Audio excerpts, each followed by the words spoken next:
I didn't come here looking for ghosts. I came to prove there aren't any. The Villisca Axe Murder House sits like a photo frozen in time, quaint, silent, too ordinary to hold the kind of evil it does. But I knew the story. June 10, 1912. 8 people murdered in their sleep, their skulls crushed with an axe. The case was never solved. The town buried the past. But the house? The house never forgot. I rented it for a night. 1 camera, 1 recorder, 1 man. I'd expose the truth, whether that truth was paranormal or just a crumbling house filled with stories. The moment I stepped inside, something felt off. Like the air wasn't air, it was waiting. I pressed record on my voice device. Night 1, 7:42 p.m. Villisca, Iowa. I'm standing in the static. Then a whisper, raspy, immediate. He's back. I froze. Played it again. Nothing. I shook my head. Probably interference. Maybe even my breath caught in the mic. But a drop of sweat slid down my back anyway. The living room smelled of old wood and dust, but underneath that, copper. Like pennies. I walked through the hallway where the victims were dragged. There were no crime scene photos hanging here, but I saw them all in my mind. The blood-spattered walls. The missing eyes. The axe embedded so hard it left dents in the ceiling. I stood still, listening. The floorboards creaked behind me. I turned fast. No one. The sun dipped lower outside. Shadows stretched across the walls like reaching fingers. I told myself again, I didn't come here for ghosts. But I think they were expecting me. The stairs creaked with every step, like the house didn't want me going up. But I did. I had to. That's where it happened, where 6 kids and 2 adults were slaughtered in their sleep. The hallway upstairs was narrow and too quiet. Every door was slightly open, like someone left in a hurry and never came back. The first room I entered had 2 small beds pushed against opposite walls. Toys were still scattered on the floor, plastic heads cracked open, eyes missing.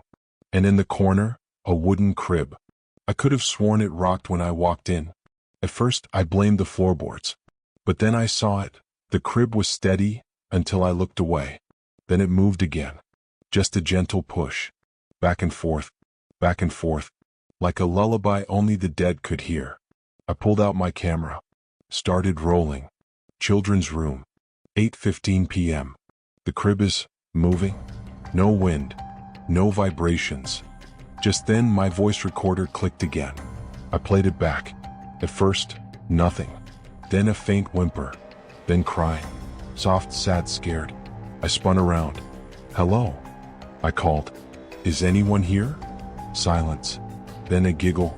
I swear to God it was right behind me. I turned fast. No one.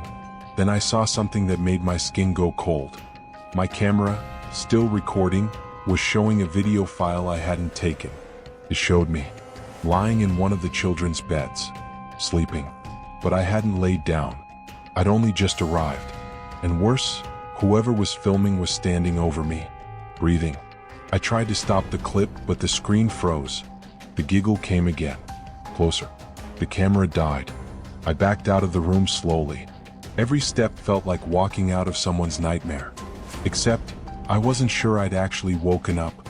If upstairs was the crime scene, the basement, that's where the killer waited. That's what the records say. That he crept in through the back, hid in the dark until everyone was asleep. And when the time came, he walked out axe in hand. So of course I had to go down there. The door to the basement stuck like it hadn't been opened in years, even though this place gets visitors almost every day. I yanked hard. It groaned open. The air changed instantly. Thick, damp, like breathing through a wet cloth. I took a step down. My flashlight flickered. Basement. 8:37 p.m. Descending now, I whispered into my recorder, trying to keep my voice steady. Each step felt like I was going deeper than I should have. Like the basement wasn't just underground, it was below something else entirely. I reached the bottom. Dirt floor. Concrete walls cracked with age. One naked light bulb swayed overhead, though no breeze moved. And then footsteps. Not mine. Right behind me. I spun around. Nothing. I stood still. Listened. Another step. Dust shifted right behind my heel. I turned the flashlight toward the floor and froze. Next to my own boot print was a barefoot one. Fresh, clear, adult-sized. And I wasn't barefoot. I should have run. But I whispered, "Who's there?" Silence. Then a breath. Heavy. Wet. Like something was trying not to choke on its own lungs. "You don't belong here." The voice didn't come from the dark. It came from inside my head. The light bulb above me shattered with a loud pop. Glass hit my shoulders. Then I heard it, something running past. Heavy steps. Fast. I turned, flashlight shaking in my hand. Nothing. Just an old furnace and shelves full of rusted tools. But then I felt it. Right behind me. Hot air, like something was breathing against the back of my neck. I bolted. Up the stairs 2 at a time.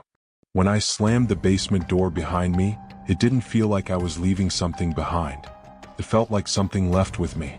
I shouldn't have come back upstairs. But I had to know if what I saw, what I felt, was real. The hallway was dead quiet.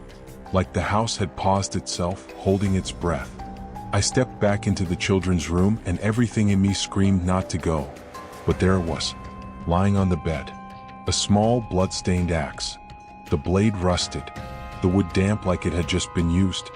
I hadn't seen it when I first entered this room, and no one else was in the house with me. I pulled out my phone, took a photo. It didn't save. The screen just showed static. I looked down again, and the axe was in my hand. I never picked it up. I didn't move, but I was holding it. I tried to drop it. My fingers wouldn't open. Then, blackout. Just a blink, and I was across the room, back pressed to the wall. No idea how I got there. My hand was empty now, but red. What? I lifted my arm. Scratches. Deep ones. Fresh and burning. My shirt was torn across the back like something had clawed through it. I reached for my GoPro to check the footage, but it had stopped recording 11 minutes ago. I heard a creak. The floorboards outside the room. Then a voice. Childlike. Whispering. They never screamed loud enough. I turned. No one. I slowly approached the mirror above the old dresser. Fog had formed across the glass, like someone had been breathing on it. I wiped it clean. And froze. My reflection was smiling. I wasn't. And I was holding the axe again. The reflection raised it slowly, like a taunt. I dropped to the floor, heart pounding in my skull. From under the bed, something breathed. Heavy. Raspy. Inhuman. I leaned down slowly against every instinct in my body. Nothing there. But as I pulled back up, the mirror was different again. This time I saw a child's face behind mine. No eyes. Just empty sockets. Still smiling. I couldn't get out of that room fast enough. My hands were trembling and every instinct told me to leave, to break the door down and run until I couldn't feel the house pressing in on me anymore. But something wouldn't let me. The air had changed. It was heavy, suffocating. Every breath felt like it carried the weight of 1,000 whispers. I tried the door. It wouldn't budge. The handle turned but didn't click open. My camera, completely dead. Flashlight wouldn't even blink. Come on. I hissed under my breath, shaking the flashlight, banging it against my hand. Nothing. Then came the sound, high-pitched. Almost like a child's laughter, but broken, twisted. I turned, trying to find the source. The hallway was empty. I was alone. Still, I couldn't shake the feeling that I wasn't. Don't try to leave, the voice seemed to say, but it was only in my head. I raised my phone again, hoping to catch something, anything that would explain all of this. But the screen showed something different. The camera wasn't recording me. It was showing the children's room, the one I had just left. And in the picture, there were 6 kids standing in a line, all staring into the lens. I stumbled back, my heart racing in my chest. And one of them didn't have eyes. Just black voids. I couldn't breathe. I couldn't move. The walls felt like they were closing in. Get out of here, I whispered to myself, but it wasn't my voice. The entire room went cold. I could hear them now, screaming. But not with their voices. In my head. Run. The walls groaned. A terrible thud echoed from above, then another. Suddenly the power came back on. The cameras blinked back to life. The lights flickered, revealing everything I didn't want to see. The house was watching me, and it didn't want me here. I had to get out. The house had taken everything from me, and I could feel its grip tightening around my chest. The door was right there. Just a few steps and I could get outside, away from this nightmare. The echoes of the children's cries still rattled in my head, their faces, those lifeless, hollow-eyed faces, burned into my mind. I reached the door, hands trembling as I grabbed the handle. I didn't hesitate.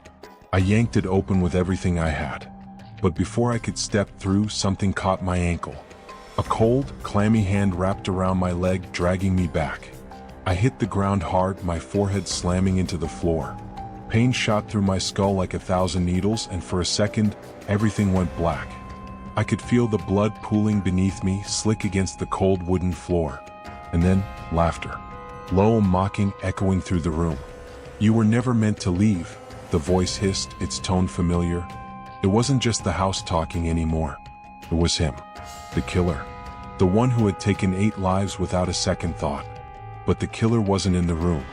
I tried to scream, but nothing came out. My mouth was dry, my vision blurring. The hand that grabbed me wasn't just cold anymore. It was burning. Its grip was like iron, its fingers digging into my flesh as if it was pulling me into the ground itself. I struggled, but my body felt weak. The blood loss was too much.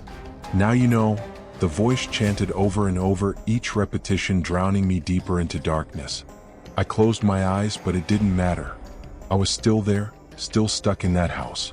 And as I reached for the door again, I saw it, the reflection in the glass. It wasn't me. It was someone holding an axe. Someone walking back inside. The last thing I felt was the cold steel of the blade, slicing through the darkness.